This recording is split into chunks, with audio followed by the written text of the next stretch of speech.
Good morning. I'm Glenn Vanderburg.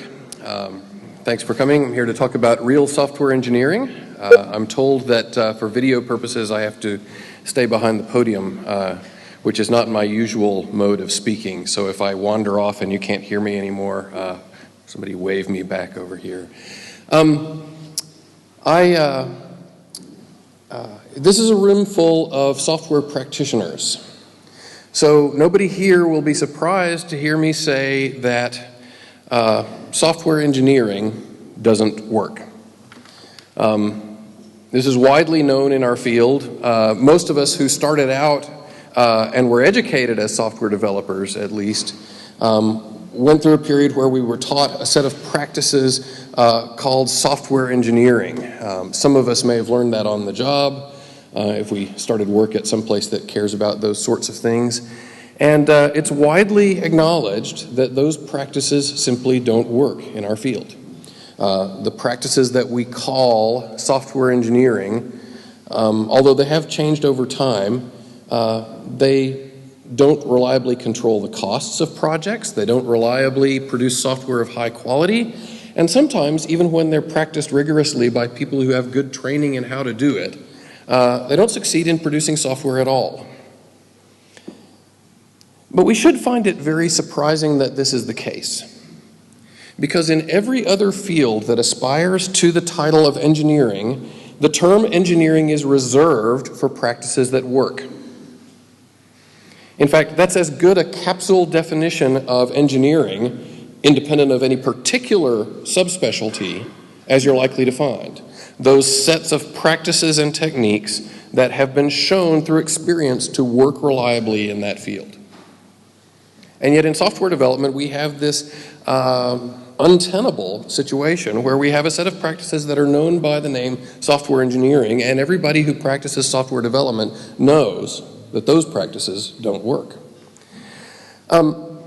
This state of affairs is so strange and alarming that it has caused many people to question whether engineering is an appropriate metaphor for software development at all. Maybe software development just isn't engineering. Maybe it's incompatible with engineering.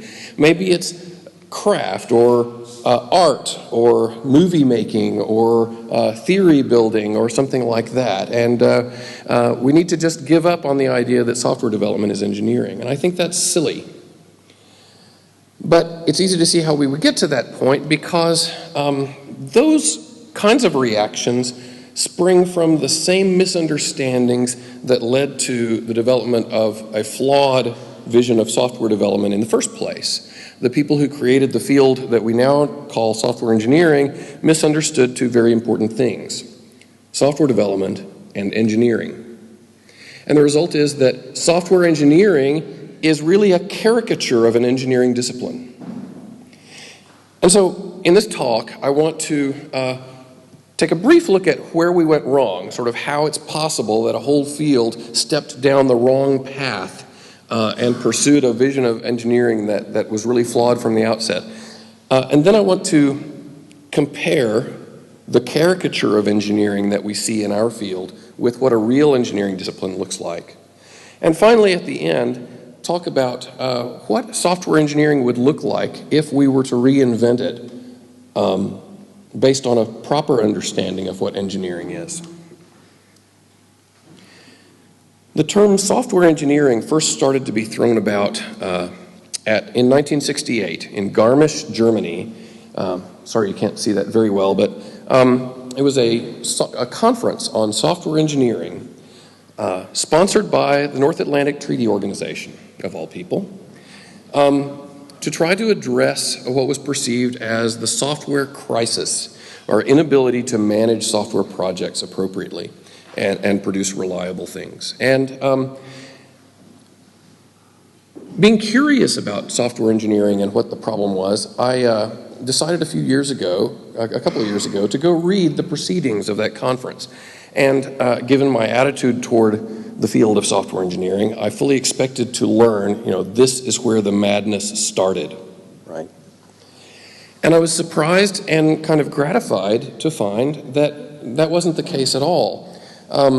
really, if you read the proceedings, there's a lot of smart stuff in there.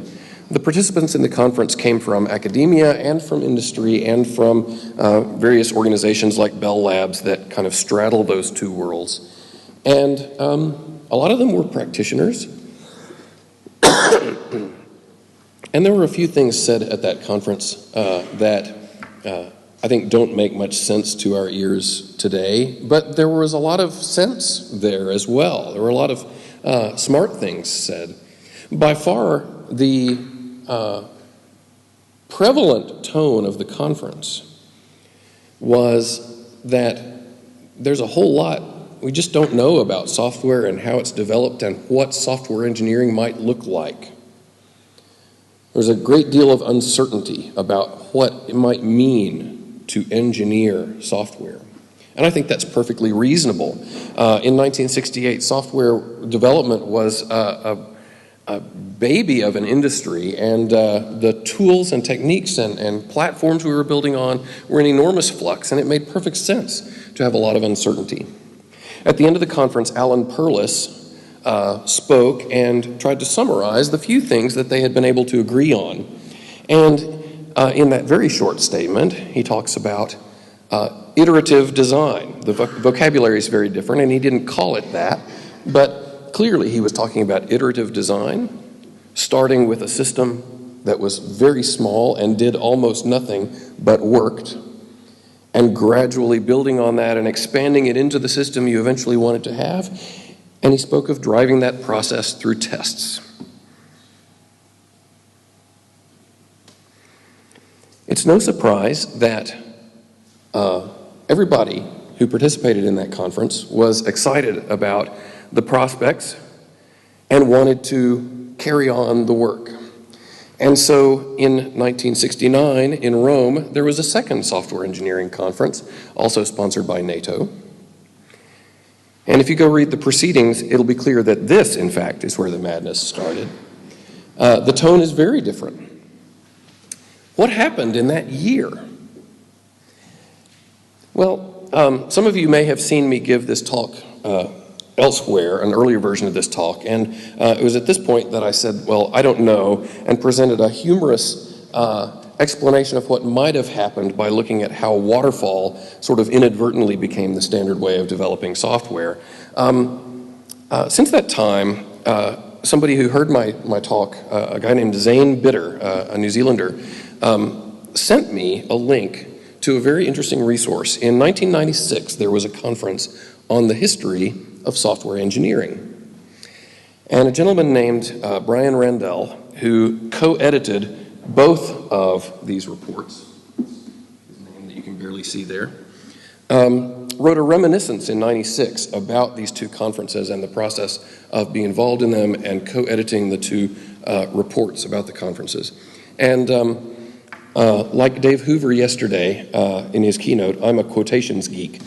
So I'm going to offer an extended quotation from Brian Randell's reminiscence about the second NATO Software Engineering Conference. Unlike the first conference, at which it was fully accepted that the term software engineering expressed a need rather than a reality, in Rome there was already a slight tendency to talk as if the subject already existed. And it became clear during the conference that the organizers had a hidden agenda, namely that of persuading NATO to fund the setting up of an international software engineering institute. I suspected this much, but it was amazing to see it confirmed so starkly.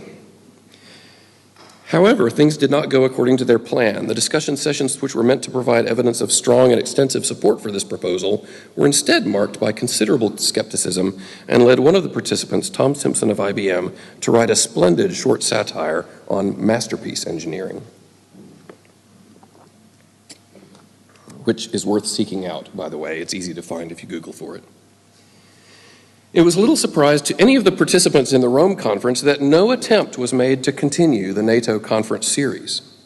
But the software engineering bandwagon began to roll as many people started to use the term to describe their work, to my mind, often with very little justification.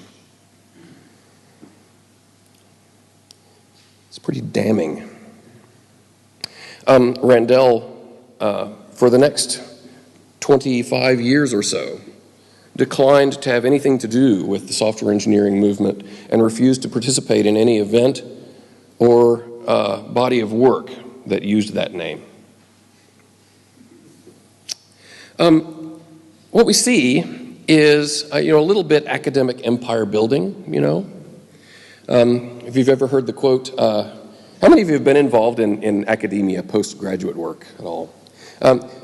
You may be familiar with the quote, academic politics is the most vicious and bitter form of politics because the stakes are so low. But it's not quite that simple, right? What we're really seeing there is what I call premature maturity.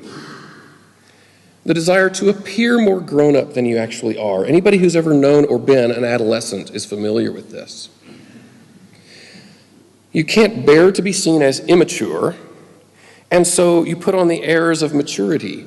And in doing so, you imitate what you see as what mature people do without really understanding them or understanding why, and probably without noticing some of the less obvious things that mature people do.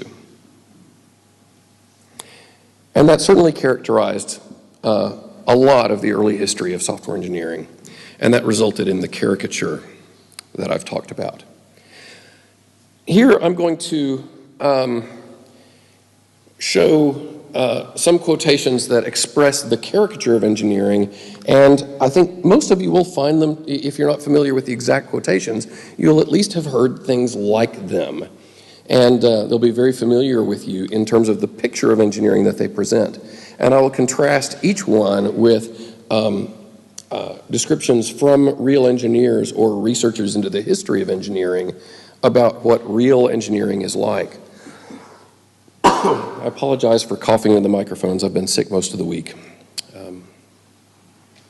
Just 2 years ago, Bruce Eckel, who's a very smart software developer, and I think he actually knows better than this, but was just a little careless with his words. But nevertheless, he said this in a blog post, and so I get to pick on him about it, and I do think it reflects the attitude that a lot of developers have. He wrote, "Programming is not some kind of engineering," the sneer is almost palpable there, "where all we have to do is put something in one end and turn the crank." How many of you actually have a formal engineering background in another engineering field? Anybody? A few. Is there any kind of engineering where you just put something in one end and turn the crank? Another example of this same kind of misconception is the rational design process that was described in a 1986 paper by David Parnas. In fairness, Parnas doesn't deserve the blame for all of this because he was basing it on something called the rational model of decision making, which comes from a Herbert Simon book in 1969 called The Sciences of the Artificial. But the rational design process that Parnas describes is that you first establish and document requirements, and then you design and document the module structure, and then you design and document the module interfaces, and then you design and document the uses hierarchy. And then you design and document the module internal structures. And finally, you write programs and maintain.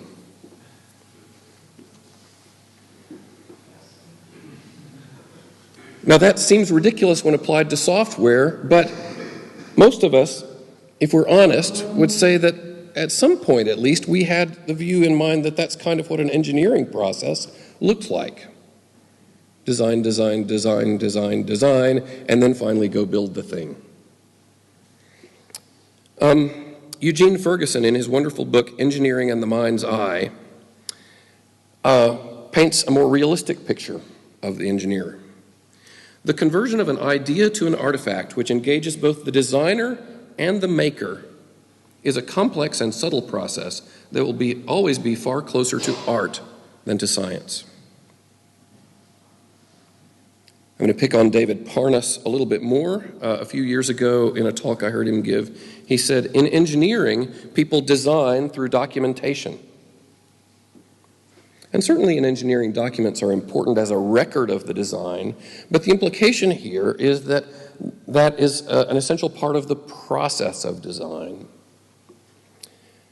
Going back to Ferguson again, although the drawings appear to be exact and unequivocal, their precision conceals many informal choices, inarticulate judgments, acts of intuition, and assumptions about the way the world works.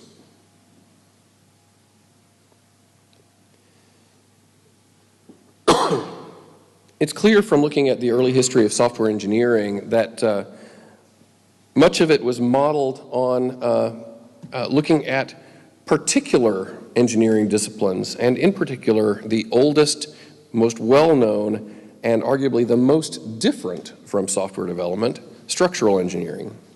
And structural engineering does have a strong bias towards what's known as the defined process model.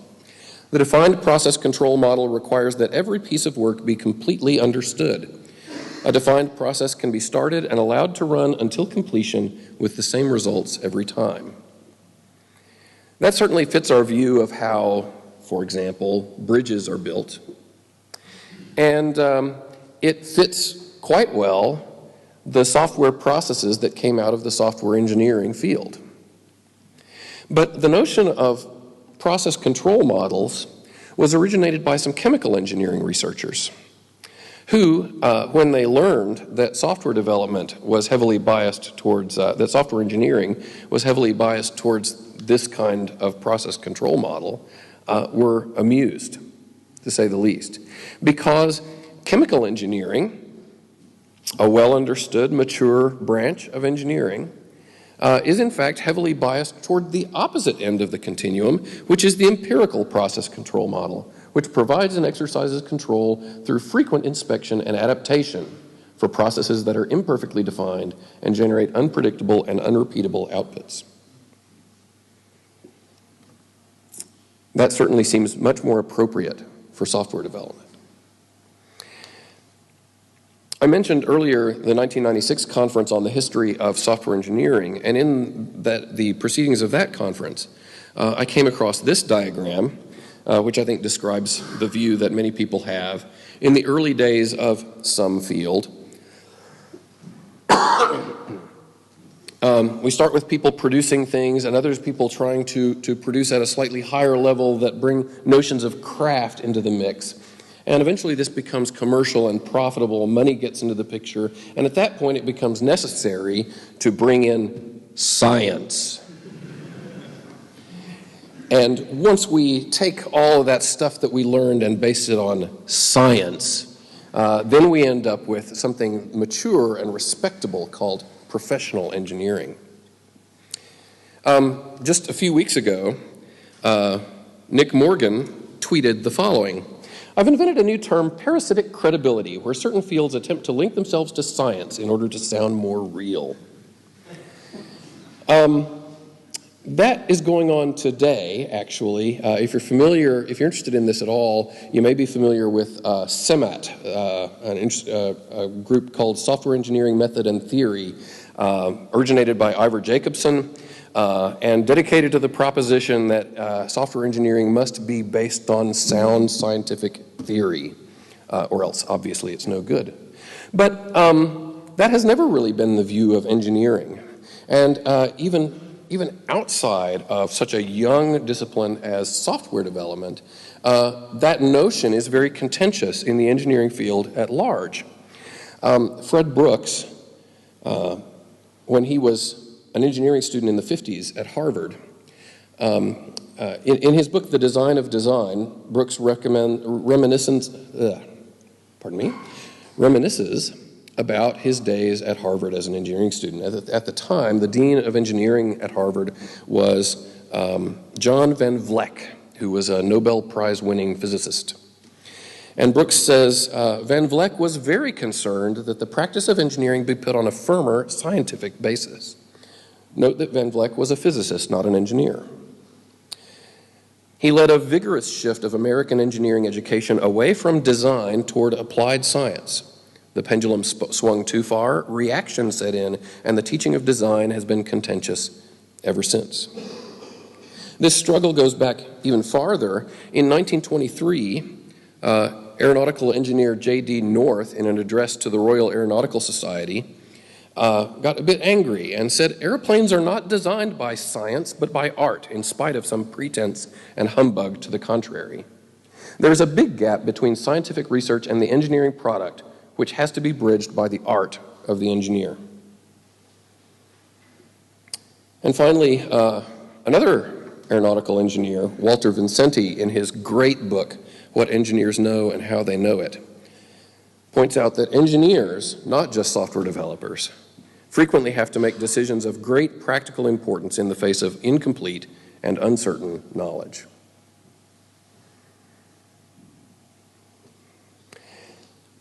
Now, here's something I've heard many times about software engineering and the immature way we go about things in our field. You don't know it's right if you don't have the math to prove it. I haven't been able to find a good reference in software engineering literature that puts it quite this succinctly. If anybody comes across one, I'd appreciate hearing about it. But I know I've read this and I know I've been told this in various discussions many times, that real engineers use math to prove their assertions. But in engineering, although math is used quite heavily, it doesn't have the role that non-engineers often think it does. Going back to Eugene Ferguson's book again, structural analyses, indeed any engineering calculations, must be employed with caution and judgment because mathematical models are always less complex than actual structures, processes, or machines. The 19th century railroad bridge engineer Arthur Mellon Wellington had a nice way of saying this, and I've edited his quote a little bit because he wrote in a sort of flowery Victorian English that's a bit hard to see through in these days. So I sort of tightened it up and made it more modern, but this is the gist of what he said. Engineering is not the art of constructing. It is rather the art of not constructing, or it is the art of doing well with $1 what any bungler can do with $2.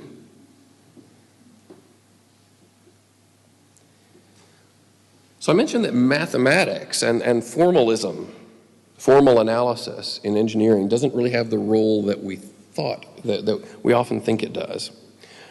So let's explore what role it does have. I know it wasn't big at the time, and the UK doesn't have the newspaper comics culture that the US had, but I think most of you are probably familiar with the comic strip Calvin and Hobbes.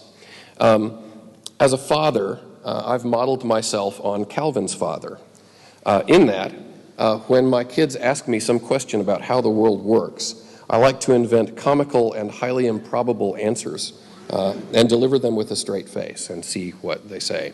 And one of my favorite Calvin and Hobbes comic strips has Calvin asking, "How do they know the load limit on bridges, Dad?" It's 10 tons. And Dad cheerfully says, "Well, they drive bigger and bigger trucks over the bridge until it breaks. And then they weigh the last truck and rebuild the bridge." Calvin thinks this is perfectly reasonable. Why is that funny?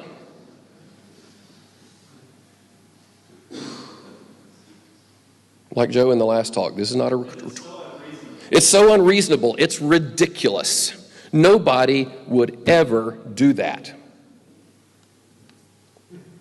How many of you have seen the video where the Boeing engineers test the wings of a 777 to the breaking point?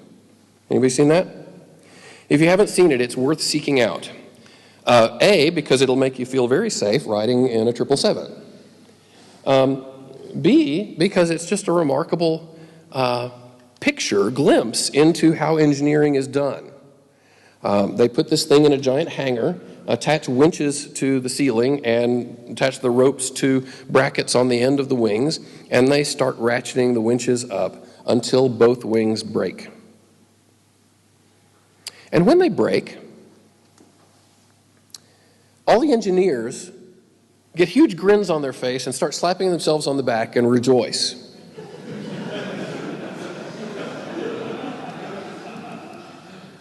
My question for you is, why?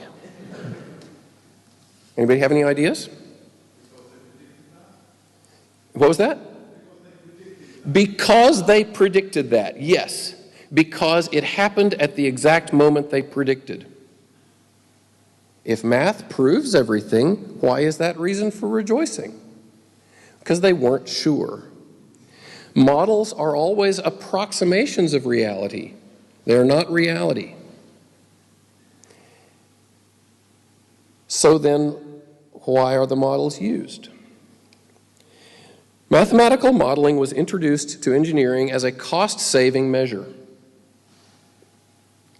Because in order to build a bridge, just to take the usual example, and be sure that it's safe, in the absence of good mathematical models, you have two choices.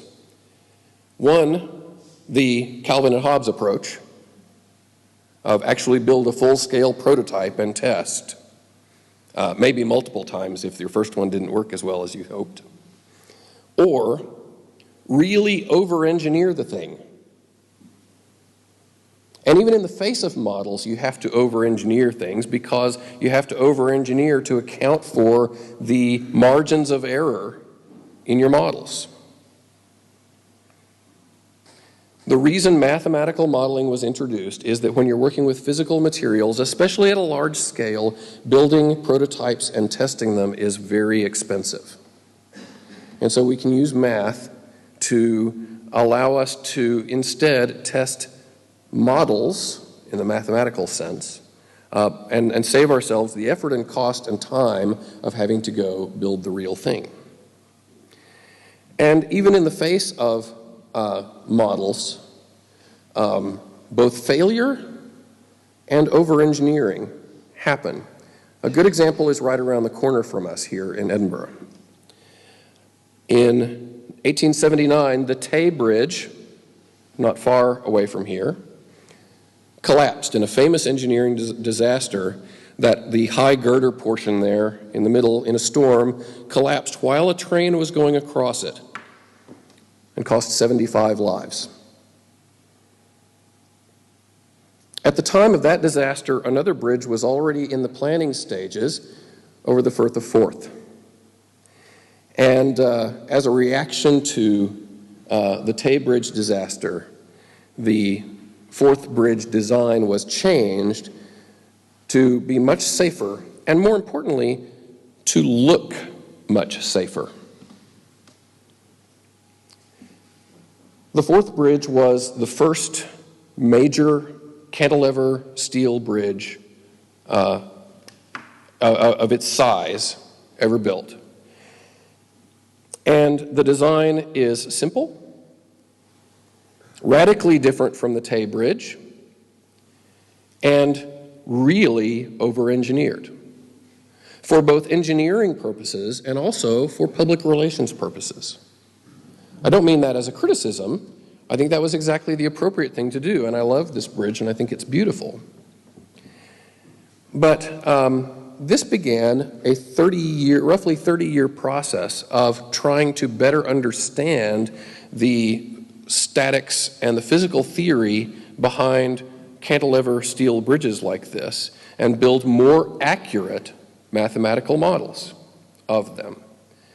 Why was accuracy important? Because it reduced the need to over-engineer. And therefore, it reduced the materials that would be involved and the cost of the bridges and so forth. And this is the Forth Bridge still, just another view of it. This 30-year process resulted in thinner and lighter and less heavily over-engineered bridges being built around the world over that period until the very light and airy Quebec Bridge collapsed. Also with great loss of life. After the Quebec Bridge collapsed in 1907, those were sort of viewed as unsafe, so people started building big suspension bridges instead, and the cycle repeated itself. Big, heavy-looking, over-engineered suspension bridges gradually getting lighter and airier until, of course, the Tacoma Narrows Bridge ended the era of great suspension bridges. And in the case of the Tacoma Narrows Bridge, the failure can be directly traced to a flawed mathematical model. which was widely perceived as the best mathematical model of suspension bridges at the time. I went looking for definitions of engineering that predate software engineering, and my favorite one in one sense is this one from the Institution of Civil Engineers in 1828. Engineering is the art of directing the great sources of power in nature for the use and convenience of man. Which I like, but that's a bit colonialist, I think. So a more recent one from the Structural Engineers Association is structural engineering is the science and art of designing and making with economy and elegance structures so that they can safely resist the forces to which they may be subjected. I want you to notice the tensions in this definition. Engineering is a science and an art. It involves creativity, blind alleys, exploration, discovery, as much as it involves merely applying the findings of science. It involves designing and making. Engineers don't just build documents and hand them off to people to build the artifacts. They're involved in the making of the things they design and the fabrication facilities. Good structural engineers have hard hats in their offices because they go to visit the construction site and talk with the workers and learn about new problems that were encountered during the construction of building or whatever. With economy and elegance, cost is always an object, a big object in engineering. Our job is not just to build something, but to build something in the most affordable way possible, balancing economy and elegance and robustness. Another thing we learned from looking at real engineering disciplines is that different engineering disciplines are very different. When you look at structural engineering or electrical or mechanical or industrial engineering or chemical engineering, you learn that they use different materials, employ different physical effects, and deal with different forces. They work with different degrees of complexity in terms of the requirements, the designs themselves, the processes that they use, and the artifacts that are the eventual goal. The different engineering disciplines have a varied degree of reliance on formal modeling as opposed to experimentation and prototyping and testing. Structural engineers don't build a lot of physical model bridges, but electrical engineers sure build a lot of breadboards and prototypes and things like that. Ask your friendly neighborhood aeronautical engineer how much math he would do if building and testing a prototype of his design were instantaneous and free. The answer is probably not none, but it's a lot less than they do now. And finally, they have a varied reliance and use of defined versus empirical processes. So if we understand what real engineering is like and we try to apply that to what we as software practitioners know of the software development field, what would we end up with? Well, first of all, I'm going to take that Structural Engineers Association definition of engineering and modify it a little bit to be kind of my view of the definition of software engineering, which is the science and art of designing and making with economy and elegance systems so that they readily adapt to the situations to which they may be subjected. And this incorporates the idea that one of the great benefits of software is that it's soft. The goal isn't to resist forces. The goal is to adapt to change. Other than that, though, I think the structural engineer's definition is a very good one. We know that software engineering can be expected to be very different from other engineering disciplines, so we should not, when we're done, end up with a look-alike of structural engineering or a caricature of some other engineering discipline that we understand or think we understand. Software engineering was based on an analogy, on drawing an analogy with large-scale physical engineering disciplines. And that analogy goes something like this. You have engineers, and they sit in their white shirts and ties, and they produce designs. And those designs are then handed to laborers who use the designs to go and build the finished product. By analogy then, if we want to view software development in the same way and try to learn from engineering disciplines about how we should build software, let's look at what the analogy looks like. So we have software engineers, the same guy, just retrained, and they produce a design which is then given to some laborers in their cubicles, which produce the finished product. And it's hard to look, once you've sort of seen it laid out this way, it's hard to look at any of the discussions of software engineering between 1969 and the mid-90s without seeing this analogy just blaring loud and clear through every assumption that is being made. But in 1992, I believe, a gentleman named Jack Reeves realized that this analogy is totally wrong. And he wrote a paper called What is Software Design and published it in the C++ report, which is why not as many of you as should have ever heard of it, where he said, this analogy is totally wrong because it misses some fundamental things about software development. This is what the analogy you would draw if you didn't know anything about software development, but if you're a programmer, you know how things go, you know this is wrong. And the first problem is we've never been able to figure out a way of expressing a software design that in any kind of an economical way that then programmers can take and reliably turn into working software. And so maybe that's part of the problem. Maybe we should just try to change our view of what a software design is. In fact, Reeves said, the programmers are the engineers of software.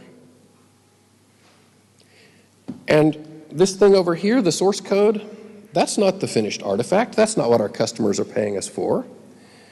Our customers are paying us to produce working software that's installed on machines, not files of ASCII text sitting on disk somewhere. In fact, that source code is the design of our software. Maybe not all of it. It still helps to have diagrams sometimes that are the high-level view of the design, but the detailed design, how it's actually supposed to work, is the source code. So what does that make the laborers? What corresponds to the laborers in this world? Compilers and programming language implementations. And the finished artifact is working solutions running on machines that customers can use. Once you see the analogy this way, everything changes. What's the most expensive part of the top row? Construction. What's the cheapest part of the bottom row? Construction. And that upside-down economics changes everything about what we should do. And any field that earns the title of software engineering, any way of doing things that earns the title of software engineering, needs to take that fundamental fact into account. That for us, building a prototype of our design is effectively instantaneous and free. And furthermore, when Reeves wrote his paper, testing that prototype was still quite an expensive proposition, although nowhere near as expensive as testing a bridge. But in the years since 1992, we've learned an awful lot about reducing the cost of repetitive testing of our designs, haven't we? And so by far, the most expensive part of our field is the designing itself, to such a great degree that it dwarfs everything else and makes it look insignificant. Another point I will point out is that although we are often criticized for not having mathematical rigor in our field, that source code is math. Even if our programming languages aren't rigorously specified using denotational semantics or some other formal mechanism, and that's Ruby, so it certainly is not, that is a formal language with rigid semantics. We use math every day. Our math does real work for us. Our math is executable. And this was understood even as far back as the 1968 NATO Software Conference, a software engineering conference. In that conference, Friedrich Bauer said what is needed is not classical mathematics, but mathematics nevertheless. And Edsger Dijkstra, who went on to be a strong proponent of formal mathematical software proofs, still started things off by saying our basic tools are mathematical in nature. One more thing. In that picture back here, where's the model? Oops, that's the wrong version.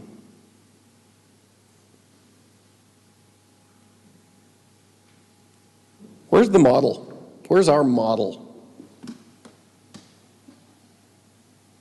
In our heads? It's conceptual, or is it actually a model? It's partly in our heads, but that's the same is true of engineering, right? The expression of the model is also in the source code. And the ease of seeing the model of the system in the source code is one measure of the quality of the design itself. Where's our document? Engineers use models, they use math, they use documents. Where's our document? In the source code. I mentioned earlier that Parnas says that engineers design through documents. And he has proposed a documentation notation called tabular mathematical expressions for expressing requirements and designs.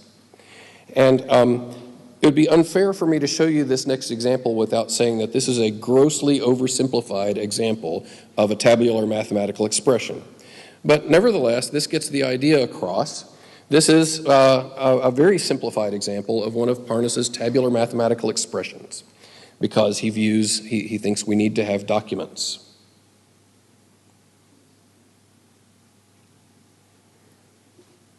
I'll show you some other documents that actually express the same requirement in a different way. Here's one. Oops. Pushed the wrong button. I'm not used to working without my remote. Here's one. Here's another. Here's another. And there's another, which actually starts to look quite a bit like Parnas's original. We have a test unit test case and an RSpec example and a cucumber scenario and a fitness fixture.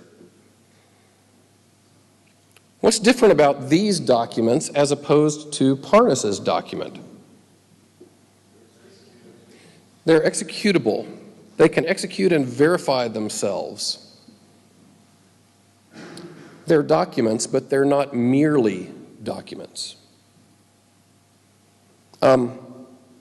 If you ran each of these, you would find that there was an error. That error is there intentionally to point out the fact that it would be much harder to figure out that that one has an error.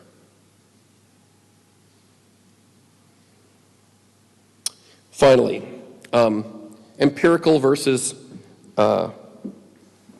defined processes. This is a diagram of the 12 or 13, as I define them, original practices of extreme programming, and the dependencies between them that Kent Beck documents in his book, Extreme Programming Explained. And those dependencies take the form, there's a whole chapter in his book that says, unit testing couldn't possibly work because X, Y, and Z. It has these flaws. And that would be true, except that these other practices, continuous integration and collective ownership and 40-hour week and pair programming and refactoring and so forth, backfill for that and help make up for its flaws. There's redundancy in this process. And spurred on by a comment from Dave Thomas, I started wondering, he said, if you built a software design that was that tightly coupled, you'd be fired. And I said, you know, that he has a point, but that doesn't seem right to me. So I started looking for deeper structure there.